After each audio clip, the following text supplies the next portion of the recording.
저희가 지금 계속해서 예수님의 비유를 살펴보고 있죠. 그리고 오늘이 5번째 시간입니다. 오늘은 우리가 이제 겨자씨와 누룩 비유에 관해서 보려고 하는데요. 우리가 이제 살펴볼 겨자씨와 누룩 비유, 오늘 우리가 이제 살펴볼 이 비유는 물론 이제 다 다른 것도 하나님 나라의 어떤 이제 원리들을 이야기하고 있지만 이 비유 역시 하나님 나라의 속성이 어떠하냐라는 거에 대해서 말하고 있습니다.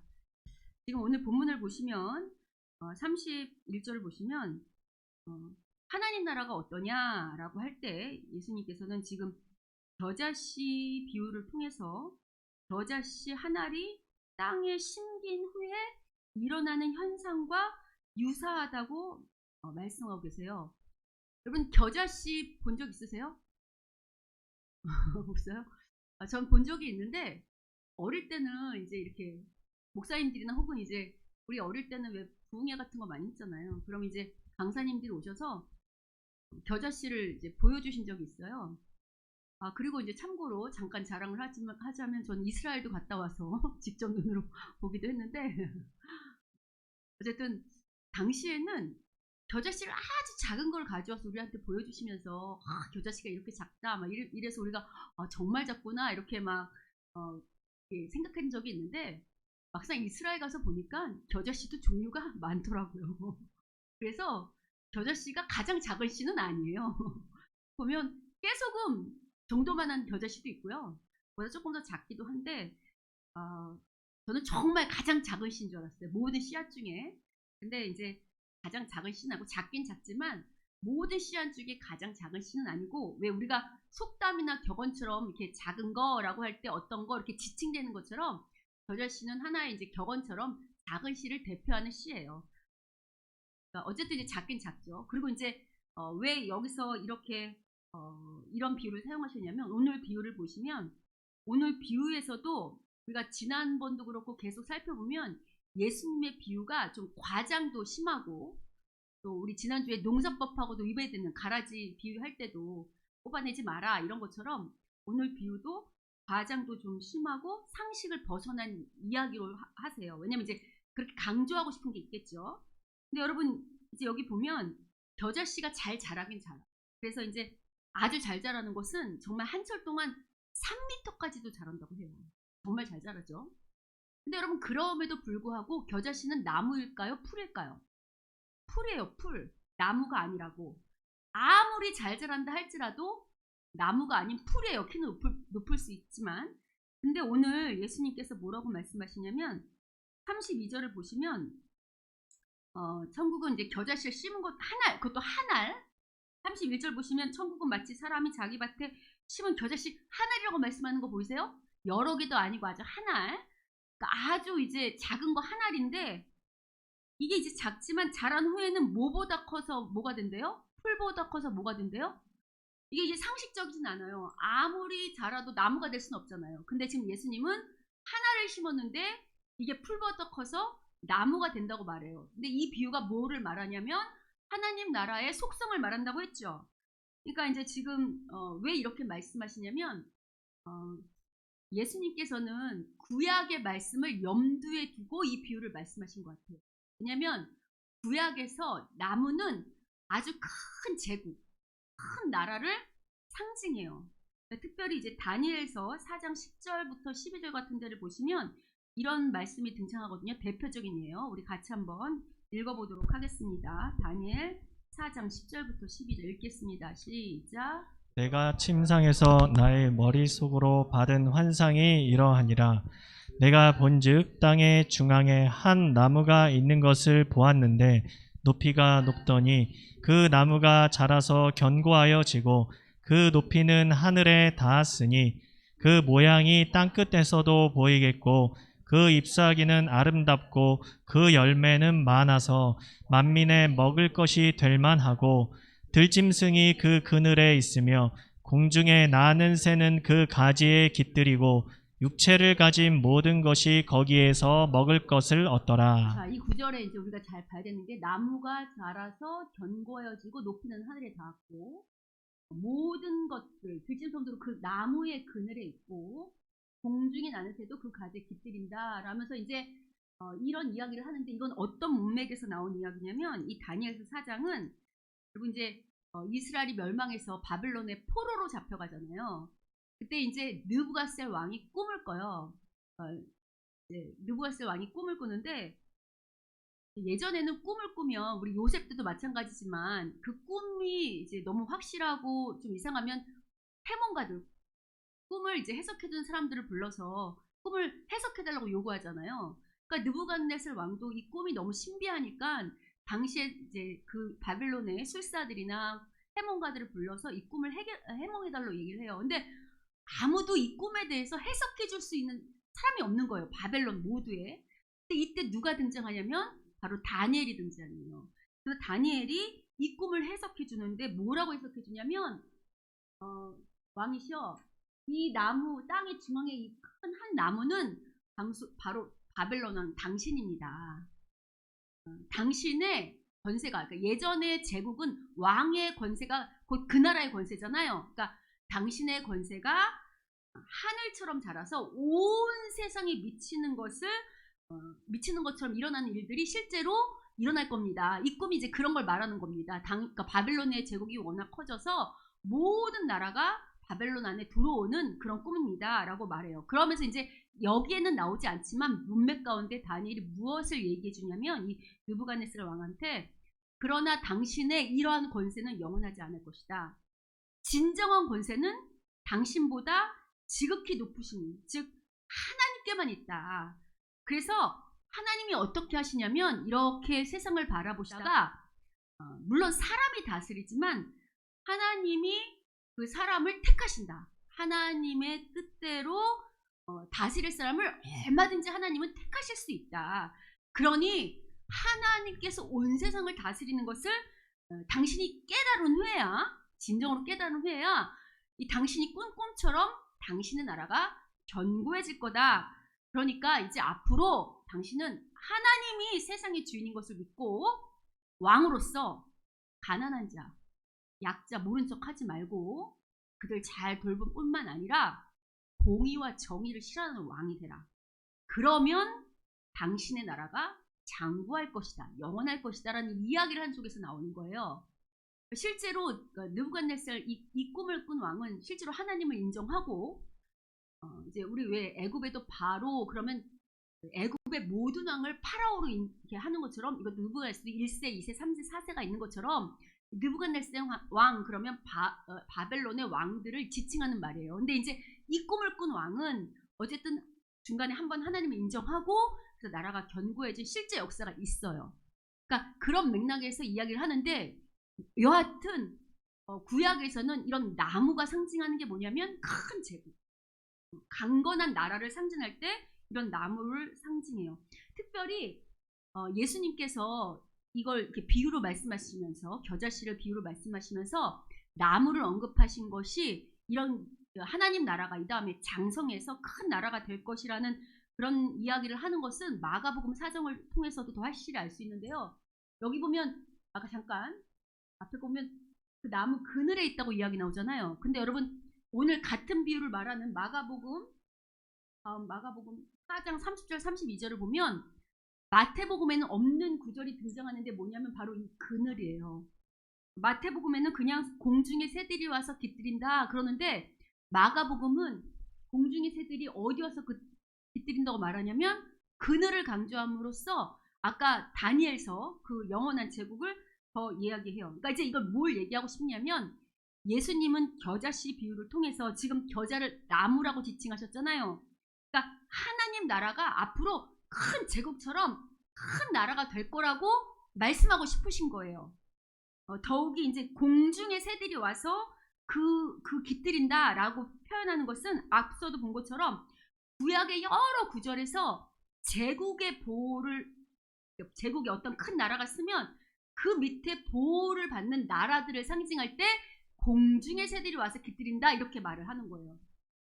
그러면 지금 예수님께서는 뭐를 말씀하시냐면 하나님 나라를 큰 제국에 비유하시고 이방 모든 나라들이 어느 나라 밑으로 들어올 거라는 거예요. 하나님 나라 밑으로 들어올 거라고 말하는 거예요. 그러니까 이제 이 비유를 다시 겨자씨 비유를 정리하면 여러분 겨자씨는 아주 작고 보잘것없잖아요. 작은 씨를 대표한다 그랬죠. 더군다나 한 알이라고 그랬잖아요.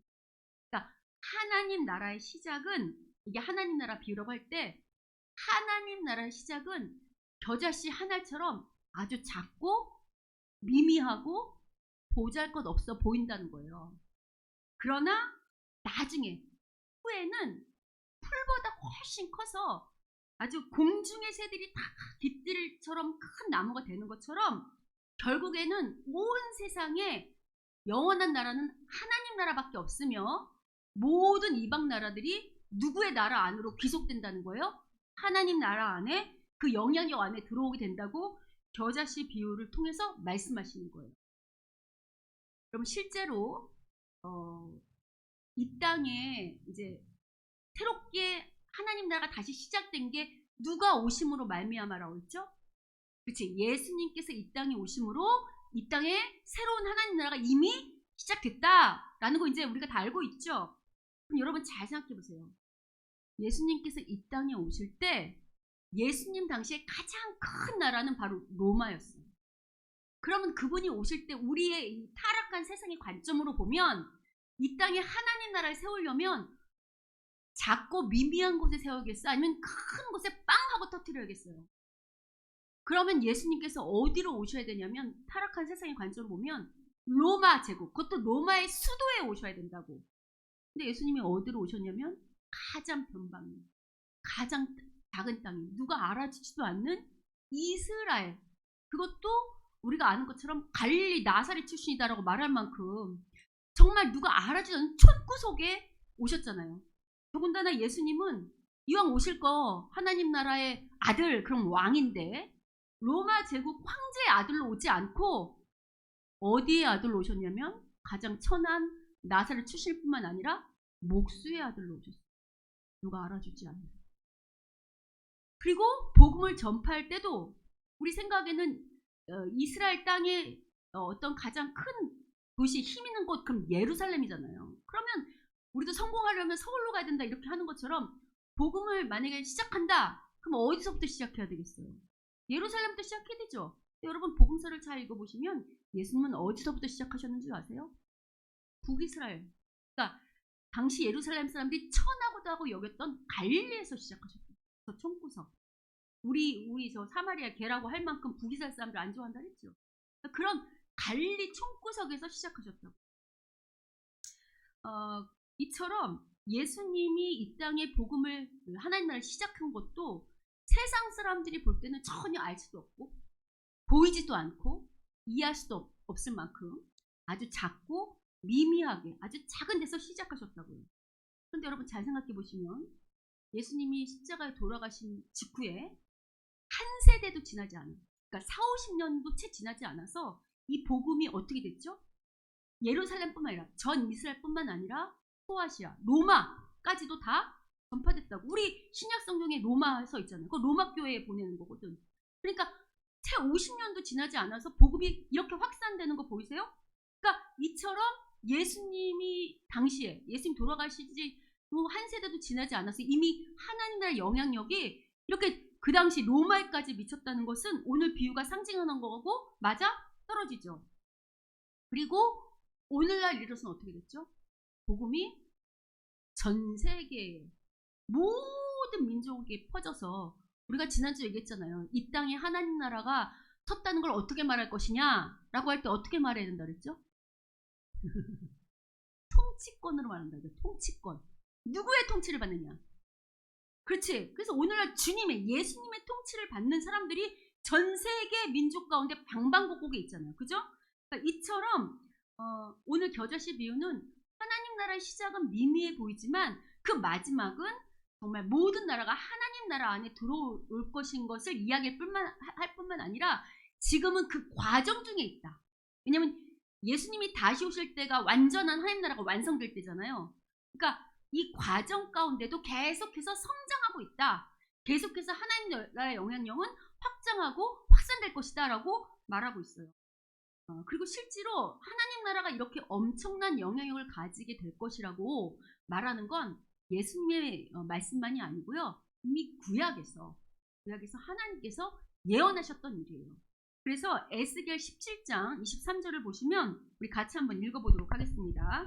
에스겔서 17장 23절 읽겠습니다. 시작. 이스라엘 높은 산에 심으리니 그 가지가 무성하고 열매를 맺어서 아름다운 백향목이 될 것이요 각종 새가 그 아래에 깃들이며 그 가지 그늘에 살리라. 이게 지금 문맥상 이스라엘을 하나님께서 이제 높은 산에 심을 거라는 거예요. 그러면 이 이스라엘이 나중에 가지가 무성하고 열매를 맺어서 큰 나무, 백향목도 역시 큰 나무를 상징하거든요.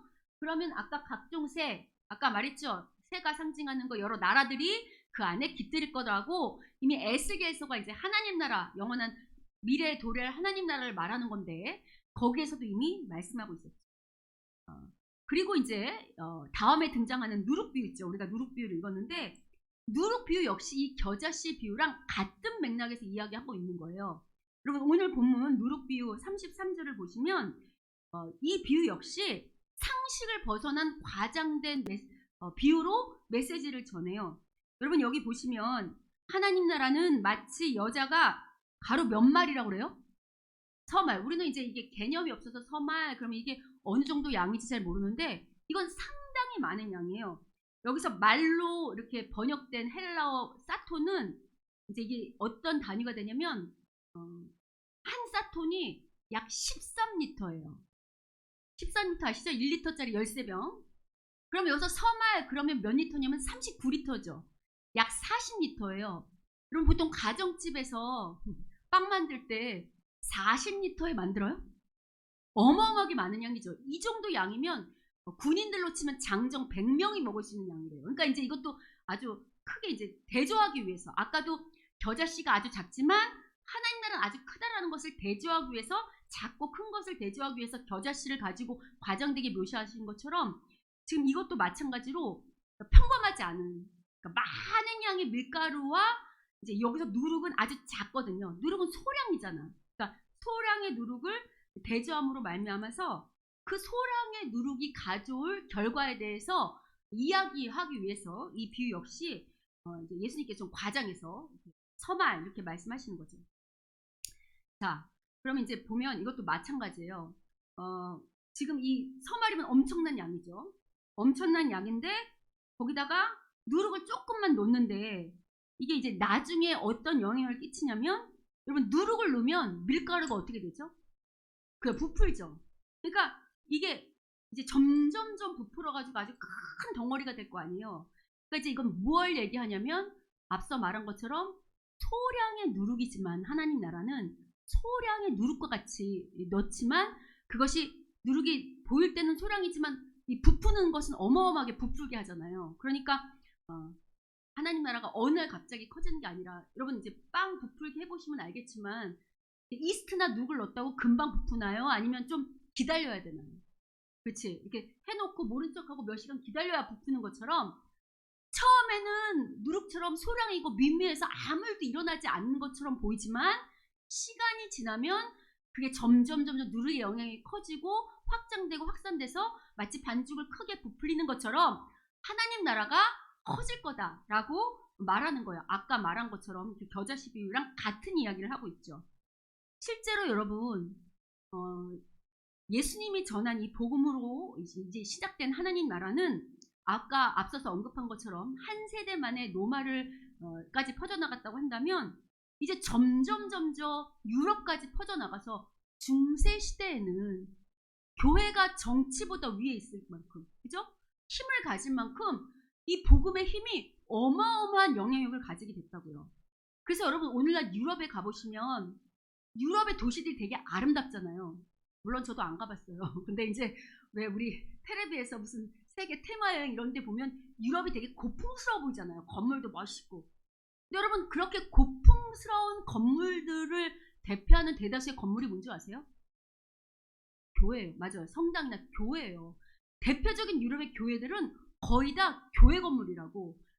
얼마나 교회 건물이 많냐면 유럽에 가면요. 500년 된 교회 건물들은 500년이 안 된 건물들은 오래된 건축물로 치지 않을 만큼 유럽의 교회 건물들이 오래되고 대형 건물들이고 아름다운 건물들이 상당히 많아요. 이제 이런 내용으로만 보면 여러분 교회 건물이 이렇게 웅장하게 섰다는 건 어쨌든 그만큼 하나님 나라의 힘과 영향이 커졌다는 걸 상징하잖아요. 이런 내용으로만 보면 아 정말 오늘 비유처럼 예수님의 말씀처럼 하나님 나라의 영향력이 점점 커져가고 있구나 라고 생각할 수 있죠. 그런데 여러분 오늘날 이 유럽의 교회들이 교회 건물들이 유럽의 모든 국가들의 골칫덩어리가 되고 있어요. 왜 골칫덩어리가 되냐면 이게 유지하고 보수하는 데 비용이 너무 많이 드는 거예요. 그러니까 이제 유지하고 보수하지 않으면 건물은 자꾸 이렇게 허물어지잖아요. 그럼 이제 이게 워낙 대형 건물이고 많은 건물들이니까 미관을 해칠 수 있잖아요. 근데 이제 골머리가 됐다는 거예요. 골칫덩어리가. 그럼 유럽의 교회들은 왜 이런 골칫덩어리가 됐을까요? 뭐 어렵게 생각할 필요가 뭐가 있어요? 왜 그렇죠? 성도 수가 없으니까요. 점점 교회의 예배를 찾는 성도 수가 없어지니까 교회 건물은 크고 화려한데 이걸 유지하고 보수하려면 그 안에서 예배드리는 성도들이 있어야 거기서 나오는 헌금이나 여러 가지 활동들로 이 건물을 유지하고 보수할 텐데 성도들이 점점 감소하는 거예요. 그리고 오늘날 유럽 교회들은 대부분 참석자가 한 교회당 평균 30명에서 40명, 시골은 아예 노인들밖에 없고 아예 이제 참석하지 못한 인원들이 정말 많을 정도로 아주 심각한 문제라고 해요. 그리고 이제 50년마다 이제 복음 공사를 해야 되는데 이게 이제 안 되니까 지금 어떤 일들이 벌어지냐면 대부분의 이제 교회들이 건물을 내놓는 거예요. 매각하려고. 그래서 이제 구글에 검색만 해봐도 제일 먼저 뜨는 게 교회 건물들이 잇따라서 나올 만큼 이렇게 지금 심각한 수준이에요. 특별히 한때는 영국이 기독교가 거의 국교 수준일 만큼 강력했던 이 영국도 성공회가 이제 주름 잡았는데 지금 거기도 4분의 3이 모든 영국의 문화재 건물이 4분의 3이 교회 건물이에요. 근데 여기서 지금 실제로 예배를 참석하는 인원이 4분의 1 교회밖에 안 되고 참석하는 예배 인원도 20명밖에 안 된다. 그래서 지금 1980년대부터 멀지도 않아요. 30년 동안 비록 불과 30년 만에 유럽의 교회, 영국을 포함한 유럽 교회가 약 9천 교회가 문을 닫았다고 합니다. 원래 우리나라에 처음 복음을 들어왔던 게 영국이잖아요. 근데 이제는 거꾸로 복음을 들고 유럽으로 가야 할 만큼 영국으로 다시 가야 된다고 할 만큼 지금 영국과 유럽의 교회들은 아주 심각하게 이 기독교가 무너져 가고 있어요. 그래서 이제 이거 실상을 조금 더 말씀드리면 이렇게 교회들이 매각됐잖아요. 근데 매각된 게 끝나는 게 아니고 이 교회들이 어디에 매각되냐면 뭐 서점이나 도서관 같은 데로 매각되면 다행인데 그나마도 호텔 뭐 이렇게 매각되는 것도 마음은 아프지만 다행인데 이게 어디로 되냐면요. 나이트클럽 그리고 이슬람 사원 이렇게 매각된다고 해요. 그래서 제가 이제 오늘은 잠깐 보여드릴 사진을 준비했는데 여기 보시면 사진 보시면 이게 프랑켄슈타인이라는 이게 술집이거든요. 이게 지금 스코틀랜드 에버랜드에 있는 프랑켄슈타인이라는 게 이제 원래 교회였는데 지금은 이게 뭘로 바뀌었냐면 술집으로 바뀌었어요. 팔려가지고. 그러니까 건물은 그대로 있는데 한때 루터 교회였다고 해요. 스코틀랜드 대표적인. 근데 지금은 술집으로 바뀌었고요. 그 다음 사진 보시면 이게 서커스 하는 학교거든요. 근데 이거는 이제 이것도 브리스톨에 있는 세인트폴 교회라는 아주 큰 교회였는데 이것도 팔려서 지금 뭐가 됐냐면 서커스 학교가 됐대요. 그리고 이제 왜냐면 이제 교회가 천장이 높으니까 서커스 훈련하기 딱 맞춤이지. 그리고 또 다른 사진 볼게요. 이 교회는 맨체스터 북쪽에 있는 감리교회인데 지금은 이슬람 사원이 됐어요. 그리고 또 다음 사진. 이것도 역시 이슬람 사원으로 이게 지금 암스테르담의 제가 교회였는데 이 교회 역시 팔려서 이슬람 사원이 됐고요. 이제 마지막 사진을 보면 이게 이제 레스토랑이거든요. 이게 이제 로마의 중세에 있던 교회였어요. 근데 지금은 레스토랑이 됐는데 이름이 이제 제가 적어왔는데 이름이 뭐냐면 샤크로의 프로파노래요. 근데 이게 우리 뜻으로 하면 무슨 뜻이냐면 신성하면서 불경한. 참으로 이름이 얇았죠. 한때 교회였는데 지금은 레스토랑이 되어서 신성하면서 불경한 이런 레스토랑으로 이제 정말 마지막 사진이요. 이게 이제 아까 제가 얘기했던 암스테르담에 있던 교회인데 되게 유서 깊었던 교회래요. 근데 이제 나이트클럽 겸 이제 공연장이 됐대요. 제가 이제 이 사진은 갖고 나오지 않았는데 어떤 교회는 이제 팔려서 마돈나가 공연한 적도 있다고 하더라고요. 그러니까 물론 이제 건물이니까 우리가 뭐 그럴 수 있다고 생각하지만 왜 이런 걸 보면서 생각해 볼 건 있죠. 왜 한때 가장 큰 힘과 가장 큰 영향력을 가지고 있을 것 같았던, 그래서 이제 건물로 그런 힘이 드러났던 이런 교회들이 이렇게 점점 몰락하고 있는 거예요. 분명히 하나님께서 오늘 비유로 말씀하시면 하나님 나라는 점점 커져서 확장된다고 했는데 확장되는 것처럼 보였지만 우리 지금 보면 이렇게 몰락하는 것처럼 보이잖아요. 그러면 이런 일은 왜 일어나는가? 그럼 도대체 오늘날 이 비유가 말하는, 오늘 겨자씨와 누룩의 비유가 말하는 이 하나님 나라 영향은 무엇인가라는 고민을 하게 되잖아요. 분명히 계속해서 커져서 모든 나라가 들어온다고 했는데 오히려 역으로 침범당하고 있는 것처럼 보이잖아요. 그럼 이런 일은 왜 일어나는가라고 할 때 먼저 첫 번째는 당시 이런 건물들을 졌던 중세 교회가 하나님 나라의 영향력에 대해서 잘못 이해된 결과라고 볼 수 있어요. 왜냐하면 당시 중세 교회는요, 하나님 나라의 영향력을 어떻게 드러나야 되느냐라고 생각할 때 타락한 세상하고 똑같이 생각을 했어요. 타락한 세상은 자기들의 영향력을 어떻게 과시하고 싶냐면 보이는 물질, 보이는 힘, 보이는 어떤 정치적 권력, 이런 걸로 자기들의 영향력을 과시하고 싶잖아요. 아니 여러분, 이건 오늘도 동일하잖아요. 우리의 성공을 뭘로 드러내고 싶어요? 우리의 재산, 우리의 어떤 지위, 우리의 신분, 힘, 이런 걸로 드러내고 싶어 하잖아요. 근데 타락한 중세교회 역시 어떻게 했냐면 이 하나님의 영향력을 세상의 타락한 가치관을 그대로 갖고 와서 자기들이 갖고 있는 정치적인 권력, 물질, 이런 걸로 드러내고 싶어 했어요. 근데 여러분, 우리가 잘 생각해 보면 우리가 지난번도 배웠지만 성전이 어떻게 예수님의 성취였느냐라고 할 때도 여러분이 기억을 떠올리시면, 여러분 예수님께서 이 땅에 오셔서 뭐라고 그랬냐면 더 이상 신약에서 교회는 건물이라고 그랬어요. 건물이 아니고 뭐라고 그랬죠? 여러분, 건물이 아니고 뭐라고 그랬죠? 사람이라고 그랬잖아요. 사람, 성도라고. 구약에서 성전은 솔로몬의 성전처럼 화려하게 지은 성전을 가지고 그걸 성전이라고 했을지 모르겠지만 예수님이 오셔서 더 이상 저 화려한, 혹은 헤롯이 지었던 것 같은 그런 화려한 성전이 아니다. 그러니까 거기에 목숨 걸지 말고 어디에 목숨 걸라고 그랬어요? 성전을 세우는 일, 그러면 더 이상 건물에 목숨 걸지 말고 뭐에 목숨 걸라고 그랬죠? 사람을 세우는 일에 목숨 걸라. 그게 하나님 나라를 세우는 일이라고 예수께서 우리에게 말씀하신 거잖아요.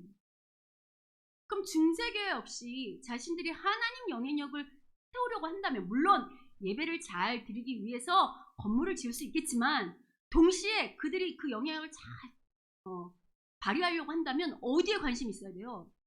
건물이 아니라 사람한테 있어요. 그런데 이 타락한 중세교회는 이 건물을 하나님 앞에 신실하게 예배드리는 어떤 그런 예배당의 개념만 생각한 게 아니라 아까 말한 것처럼 교황을 중심으로 한 자신들의 힘과 위용을 뭘로 드러내고 싶냐면 건물로 드러내고 싶어요. 그 건물의 장대함. 그래서 여러분, 그 대표적인 예가 면죄부 아시죠? 모든 면죄부가 그렇진 않았지만 특별히 그 율리오 2세 때가 가장 악행을 많이 떼어쳤던 교황인데, 율리오 2세 때 로마에 그 베드로 성당을 신축하고 싶었어요. 아주 크고 화려하게. 근데 이걸 지려면 뭐가 필요해요? 자금이 없으니까 어떻게 했냐면 독일에 있는 그 알브레히트인가 그 사람한테 이야기를 해가지고 면죄부 판매권을 준다. 그러니까 타락의 몰락의 길로 가고 있는 거죠. 그러니까 이런 걸 보면 여러분 뭘 알 수 있냐면 참 인간은 뼛속 깊이 죄인이라는 걸 알 수 있어요. 죄의 역사는 반복되는 거죠.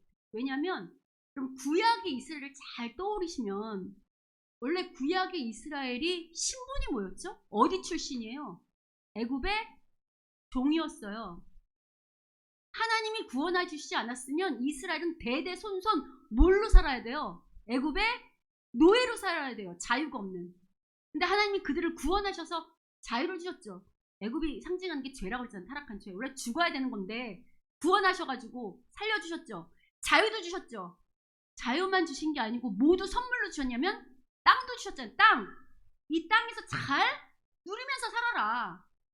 근데 여러분, 구약의 이스라엘이 하나님 그렇게 누리고 살라고 한 건 자기들만이 위한 게 아니고 너희들을 먼저 하나님 나라로 세웠으니 너희들이 여기서 잘 누리고 살고 하나님 잘 믿는 것을 본을 보여 영향력을 끼쳐서 다른 열방이 하나님 나라 영향력 안으로 들어오게 해라 라는 게 사명이라고 그랬죠.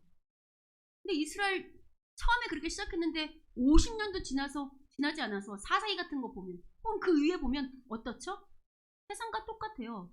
그들 역시 자신들의 힘, 자신들의 어떤 성공, 자신들의 어떤 욕망을 성취하는 것을 세상과 똑같이 하고 싶어가지고 하나님을 섬기는 민족이지만 예배는 드리지만 하는 행태, 하는 방법, 살아가는 모든 원리들은 가나안족도 세상과 다르지 않게 똑같이 그 힘과 권력과 자신들의 배를 채우고 욕심을 채운 대로 따라 나가잖아요.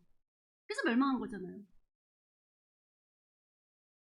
그래서 하나님께서 그 이스라엘 멸망한 것 이후로 다시 예수님을 통해서 다시 하나님 나라를 세우려고 이 땅에 물론 교회가 하나님 나라는 아니지만 하나님 나라를 모델로 하는 그러니까 하나님 나라를 모델로 보여줄 수 있는 교회를 이 땅에 세우신 건데 물론 구약도 하나의 교회라고 할 수 있잖아요. 구약의 이스라엘도.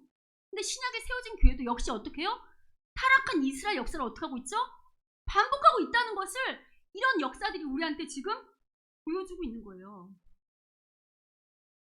따라서 여러분 이처럼 반복되는 타락한 이 역사 특히 믿는 자들의 타락의 역사 이거는 이 텅텅 비어있는 그 유럽 교회를 보면서 그럼 우리는 어떻게 해야 되는가 도대체 지금 하나님 나라 영향력은 어떻게 퍼뜨려 나가야 되는가를 고민해 봐야 돼요. 근데 이런 고민에 오늘 비유가 답하고 있어요. 어떻게 답하고 있는가? 여러분 오늘 본문 33절을 보면 여기 누룩 비유가 나오죠. 여기 보면 천국은 마치 여자가 가루 소말 속에 갖다 넣어 이렇게 나오죠. 이럴 때 번역 성경이 안 좋은 거예요. 예전에 번역은 반역이다 이런 말 하는 것처럼 번역은 원작자가 한 이야기를 다 살려낼 수 없을 수 있겠죠. 이게 대표적인 구절이에요. 왜냐하면 여기 갖다 넣어 라는 번역된 이 헬라어는 에네크리푸센이라는 헬라어인데 이것을 제대로 번역하면 어떻게 번역해야 되면 은밀히 감추어 넣어 이렇게 번역할 수 있어요. 그러니까 그냥 갖다 넣는 게 아니라 천국은 마치 여자가 가르 소물 속에 은밀히 감추어 너 전부 부풀게 한 누룩과 같다 이렇게 말하는 거예요. 그럼 여러분 이것도 좀 상식적이지 않죠? 우리가 지난주에 가라지 비유 할 때도 상식적이지 않은 것을 살펴봤던 것처럼 여러분 집에서 여러분이 빵 만들 때 이스트나 누룩을 넣을 때 은밀히 감춰 넣어요? 아니면 그냥 넣어요? 근데 지금 예수님이 뭐라고 말하냐면 다르게 말해. 이게 이제 우리한테 딱 핵심 메시지 주려고 저건 뭐지? 라고 깨워주려고 말씀하시는 거거든요. 은밀히 감춰 놓는다고 말씀하시는 거예요. 그럼 이거 되게 부자연스럽고 일반적이지 않은 행동이잖아요. 그럼 예수님은 왜 천국은 마치 여자가 누룩을 넣는데 은밀히 감춰 놓는다고 말씀하셨는가? 라고 말할 때 하나님 나라의 비밀성을 강조하기 위해서 은밀함, 하나님 나라의 은밀함, 비밀함을 이야기하는 건데 뭘 먼저 첫 번째는 뭐냐면 하나님 나라는 일단 이 세상 사람들이 기대하는 것처럼 그렇게 어떤 환호하는 힘과 권력같이 그렇게 동일하게 들어오지 않고요. 떠들썩하게 들어오는 게 아니라 아주 은밀하게 비밀스럽게 감춰져 있는 것처럼 시작된다는 거예요. 그러니까 눈에 잘 안 띈다는 거야. 은밀하는 게 눈에 안 띄는 거잖아요. 하나님 나라는 눈에 잘 안 띄어간다는 거예요. 특별히 여러분 누룩은 되게 소량이잖아요. 그러니까 누룩 자체만 봤을 때는 소량이고 힘이 없어 보이죠. 맞죠? 근데 여러분 누룩이 그냥 볼 때는 힘이 없고 소량인 것처럼 보이지만 이 누룩이 이 밀가루에 이 세상에 딱 뿌려졌을 때는 누룩 자체가 발휘하는 힘이 있어요 없어요? 있잖아요. 그러니까 누룩만 볼 때는 별거 아닌 것 같지만 이게 침투되었을 때는 그것을 부풀리게 하는 어마어마한 힘이 있죠. 그러니까 근데 이 부풀리는 힘이 어마어마하지만 이게 보여요? 아니면 보이지 않아요? 보이지가 않아요. 세상처럼 보이거나 화려한 게 아니라 은밀한 데다가 힘은 있지만 잘 보이지 않고 감추어져 있는 거예요. 그러니까 지금 뭘 말씀하시냐면 이게 이 겨자씨 비유도 그렇고 누룩 비유도 그렇고 시작과 끝만 말하는 게 아니라 아까 점진성을 말한다 그랬잖아요. 하나님 나라가 시작은 미미한 것 같지만 점점 퍼져나가서 마침내 큰 나라가 된다라고 얘기할 때 작다 크다만 말하는 게 아니라 과정이 있다는 거예요. 하나님 나라는 퍼져나가는 과정이 있는데 그 과정이 세상과 다르게 잘 보여지지 않고 감추어져 있고 은밀한 영향력으로 퍼져나간다는 거예요. 그럼 이제 이게 뭘 얘기하냐면 겨자씨 비유는 외적인 걸 말한다고 하면 마치 예수님께서 모든 족속에게 제자 삼아 퍼져나가라, 모든 민족을 제자 삼아라 했던 것처럼 외적으로 어떤 수적으로 거대하게 퍼져나가는 거를 말한다고 한다면 누룩 비유는 은밀한 내적 성장을 말하는 거. 우리 하나님 나라가 어떻게 내적으로 은밀히 퍼져나가냐라고 할 때 복음의 영향력을 어떻게 퍼져나가냐고 할 때 이런 거지. 아무도 알아주지 않는 그런 일들로 퍼져나간다는 거예요. 은밀한 일들로. 그런 게 어떤 게 있냐면 대표적으로 내 옆에 있는 연약한 자 하나 돕는 거. 이거 누가 알아줘요, 안 알아줘요? 여러분 내 옆에 춥고 배고픈 사람 한 사람 도와주는 거 누가 알아주냐고요? 안 알아주냐고요? 안 알아주지. 누가 알아줘요? 내가 떠들지 않는 이상 아무도 모르지. 또 어떤 사람들이 되게 가난한 자가 고통받고 있는 거. 그래서 그 고통과 함께 참여하고 같이 눈물을 흘려주고 같이 일하는 거. 누가 알아줘요? 안 알아줘요. 그리고 여러분 내가 이제 예수를 믿었어요. 그래서 이제 예수를 믿고 결단했어. 그래서 아무도 보지 않지만 전에는 내가 예를 들어 직장인일 때 뇌물도 있으나 그래 뭐 다 받는다고 스리슬쩍 받기도 했지만 예수를 딱 믿고 나서부터는 결단하고 내가 신앙의 양심을 지키겠다 하고 그런 거 다 거절하고 훨씬 수준 높은 도덕적 윤리적 삶을 살 때 누가 알아줘요, 안 알아줘요? 아무도 안 알아줘요. 그리고 즉각적인 보상도 없어요. 오히려 손해나면 손해났지. 더군다나 공의와 정의를 실현하기 위해서 열심히 힘써 싸우는 거, 사회와 싸우는 건 더 힘들어요.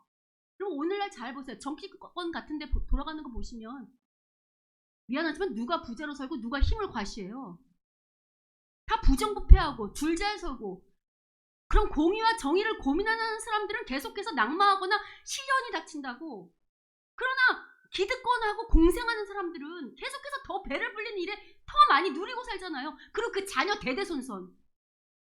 여러분 우리나라 그 친일의 역사가 여러분 우리나라 역사도 보면 친일의 역사가 미국 들어오면서 또 친미 역사로 바뀌면서 그 친일파의 역사들이 계속해서 오늘도 이어가고 있거든요. 그러니까 이런 것처럼 우리가 어떻게 이렇게 정말 사회의 정의와 공의를 실현하는 거 하나님 말씀대로 살아가는 것은 은밀할 뿐만 아니라 감춰져 있는 것 같고 누가 알아주지 않고 이런 고생스러워요. 여러분 지금 우리는 다 교육을 받잖아요. 여러분 예전에 이렇게 다 교육받는 일이 없었어요. 근데 우리 코로나 때 몇 번 얘기했었죠. 이런 일들이 일어난 게 기독교인들이 알게 모르게 끊임없이 투쟁하고 노력해서 병원도 세운 것이고 학교도 세워가지고 오늘 이런 시스템을 우리가 다 얻게 된 것이다. 근데 그런 공로는 누가 잘 알아주지 않아요. 더더군다나 여러분 오늘날 학력, 그다음 신분, 인종차별 있을까요? 없을까요? 이게 얼마나 심하면 애들 사이에서도 있잖아요. 애들 사이에서. 근데 왜 그렇게 할까요? 끼리끼리 모여 아까 말한 거로 다 일맥상통해요. 줄을 잘 서야 끼리끼리 모여야 성공할 수 있으니까 믿는 자들도 그 타락한 그 가치관 이런 기류에 편승하는 거라고. 근데 여러분 이런 세상 속에서 인종을 차별하지 않고 더구나 내가 어떤 지위를 누릴 때 학력이나 신분이나 어떤 그런 것들을 다 무시하고 그런 거 차별하지 않고 이 땅에서 살아간다는 거 쉬워요, 어려워요?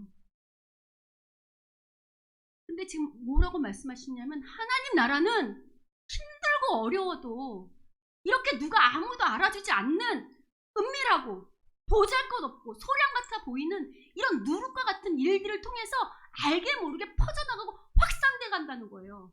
진짜 하나님 나라의 영향력은 보이는 타락한 힘과 영향력으로 태워지는 게 아니라 이렇게 세상 사람들은 손가락질하고 바보 같다고 하고 손해나는 것 같은 이런 은밀한 영향력으로 감추어진 것 같은 것 누가 알아주지 않는 일들로 커져간다고 말하고 있는 거예요. 근데 여러분 이게 어렵죠. 이 대목이 믿는 우리한테 어려운 거예요. 왜냐면 여러분 하다못해 예수님도 이 일하시다 돌아가셨잖아요. 여러분, 예수님이 왜 십자가를 죽으셨어요? 세상에 힘을 가진 자들, 하다못해 하나님을 믿는다고 하는데도 그 잘못된, 마치 중세교회의 잘못된 교황들의 힘을 과시했던 그런 것처럼 예수님 당시에 그런 힘을 과시했던 종교 지도자들이 자신들의 권력과 자신들의 힘에 도전이 되니까 그게 싫어서 예수님 죽여버린 거잖아요. 하다못해 예수님도 죽였는데 우리가 이런 예수님의 가르침을 따라서 그래서 그게 싫어서, 보기 싫어서 십자가 못 박혀 죽였는데, 그의 제자되는 우리들이 이 가르침을 따라서 이 말씀대로 영향을 끼치려고 할 때 이게 쉬울까요? 아니면 만만치 않을까요? 결코 만만치 않아요. 결코. 왜냐하면 우리가 사는 현실 가운데 앞서서 말했지만, 내가 내 욕심 내려놓고 내 편안함 내려놓는 거 누가 아무도 알아주지 않아요. 더구나 즉각적인 보상이 없는데 이게 왜 쉽겠어요? 오히려 세상은 우리한테 뭐라고 자꾸 요구하냐면, 네가 믿어? 예수를 믿어? 그럼 너 영향력을 드러내. 세상이 우리한테 요구하는, 네가 예수 잘 믿으면 네가 어떤 영향력을 드러내는지 보이라고 말한 영향력은 어떤 거예요? 네가 얼마나 크게 성공했는지, 네가 얼마나 크게 출세했는지로 나타나라고 우리한테 계속 요구하잖아요. 여러분, 세상 나가보세요. 너 예수 잘 믿으면 너 부자 됐어? 너 예수 잘 믿었으면 그럼 니네 자식들 다 좋은 직장 갔어? 너 예수 잘 믿었으면 니네 뭐 다 건강하고 좀 뭐 좀 권력 좀 누려? 이렇게 질문하지 않나요? 교회도 마찬가지잖아요. 그 교회가 신실해? 그럼 그 교회 건물이 몇 평이야? 그게 성도 수는 얼마야? 재정은 얼마야? 이렇게 묻지 않나요? 흥망성쇠, 성공의 가도, 영향력의 증거를 타락한 세상의 가치관하고 똑같이 우리한테 질문한다고.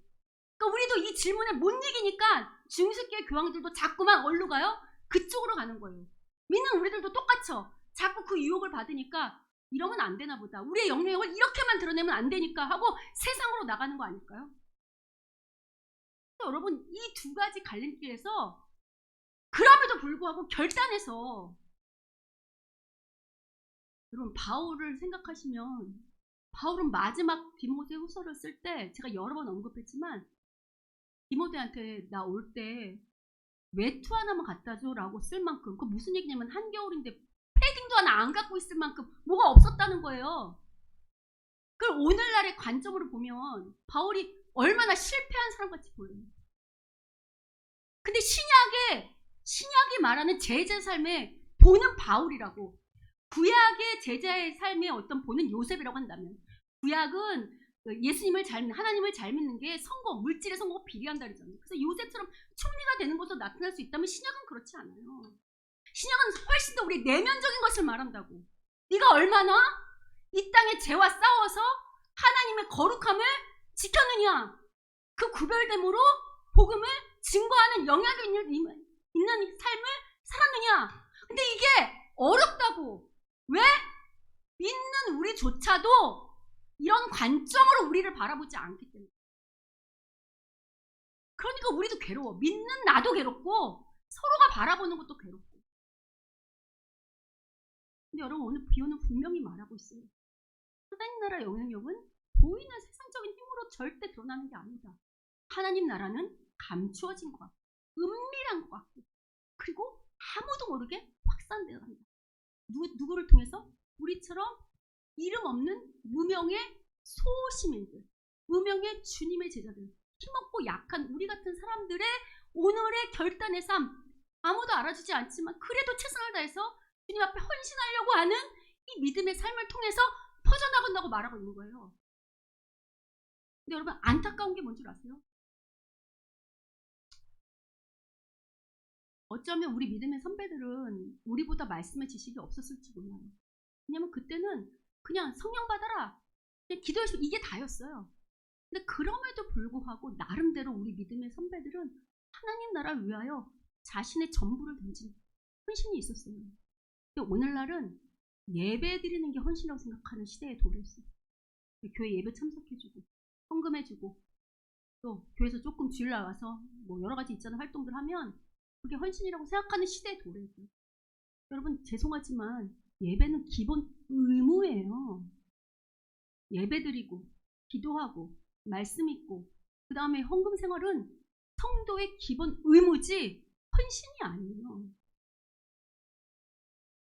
정말로 영향력을 끼쳐내려면 예수님이 자신을 던져서 자신을 죽이고 손해고 던진 것처럼 내 편안함도 좀 버려야 되고 내 물질의 손해도 좀 보여야 되고 내 시간, 내 육체 노동을 들이지 않으면 하나님 나라는 퍼져나가지 않아요. 근데 오늘날 우리 교회 성도들은 그 예배를 드리면 이게 하나님 나라가 퍼져나간다고 생각합니다. 예배를 드리는 목적은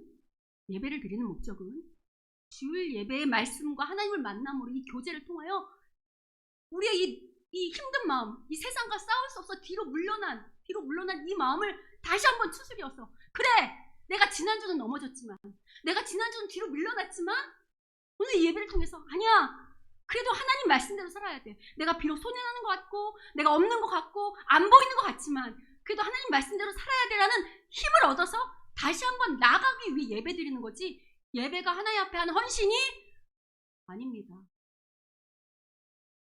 이렇게 생각하기 때문에 믿는 자들이 변절돼 가는 거예요. 저희 교회는 사역자들 되게 많잖아요.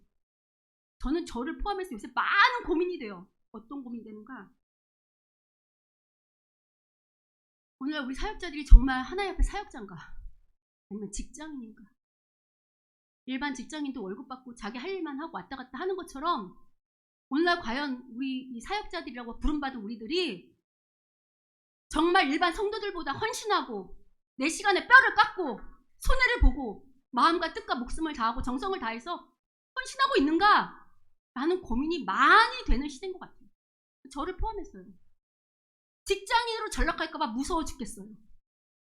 그게 변질의 시작이거든요. 여러분, 중세교회 변질 있다고 손가락질 할 거 없고 한국교회 타락하고 있다고 손가락질 할 필요가 없어요. 그 타락의 길을 누가 걷냐면 우리가 겪을 수 있어요. 왜냐하면 여러분, 진정한 부흥은 뭔 줄 아세요?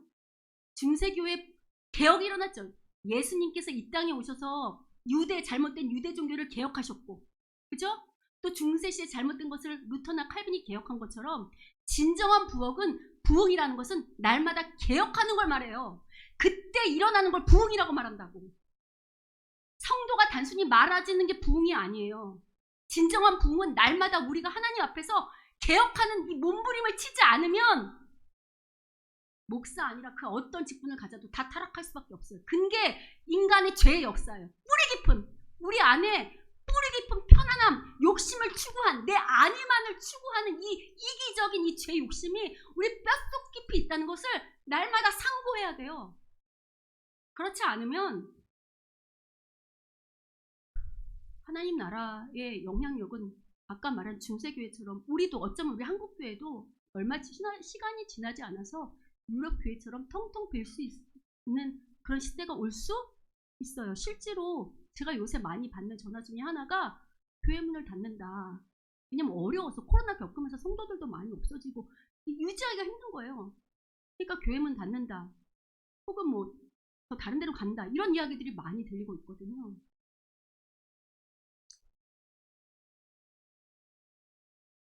한국교회도 다르지 않은 것 같아요. 우리 한국교회도 대형 건물 되게 많잖아요. 대형 건물은 많은데 성도 수는 어떻게 될까요? 점점 감소하고 있어요. 같은 맥락이 있어서 영향력이 점점 축소하고 있죠. 오늘날 우리 한국에서도 예수 믿는다 그러면 뭐라 그러죠? 싫어해요. 제 아는 목사님들이 교회 건물 얻으려고 다니면 교회라 그러면 안 줘요. 건물을 안 준다고. 왜냐하면 코로나 시국에 믿는 자라고 하는 기독교인들이 너무나도 많은 말씀과 위반되는 추태를 많이 부렸거든요. 그래서 개독교라고 하잖아요. 이게 단순히 세상 사람들만의 문제가 아니라고.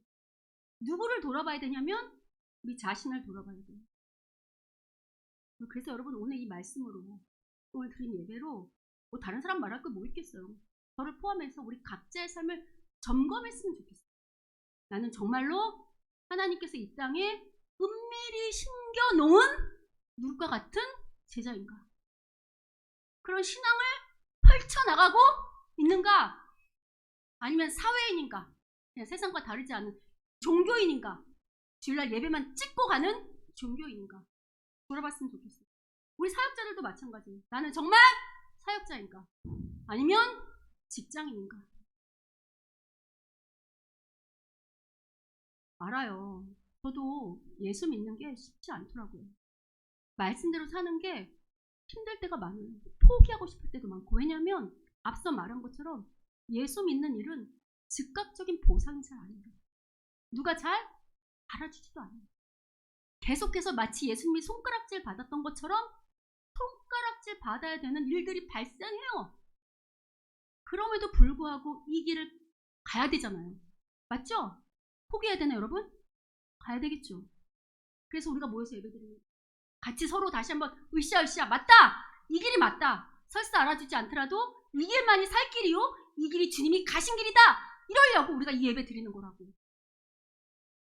바라기는 오늘 말씀을 들은 우리 모두가 우리 자신을 볼 때 미미해 보이고 보잘것없고 약해 보이고 아유 나 이 땅에 살아서 뭐하나 라고 생각할 수 있겠지만 이렇게 생각하는 우리를 하나님이 택하셔서 우리를 은밀한 제자 삼으셔서 감추어놓은 누룩처럼 영향력을 펼치기를 바라시는 거 꼭 기억하시고 그렇게 다시 한번 살겠다고 다짐하고 결단함으로 꼭 그 길을 걸어가는 그래서 마침내 하나님 앞에 섰을 때 그래 맞다 네가 참 누룩이었다 라고 칭찬받는 우리 모두가 되시기를 주님의 이름으로 축원합니다. 아멘.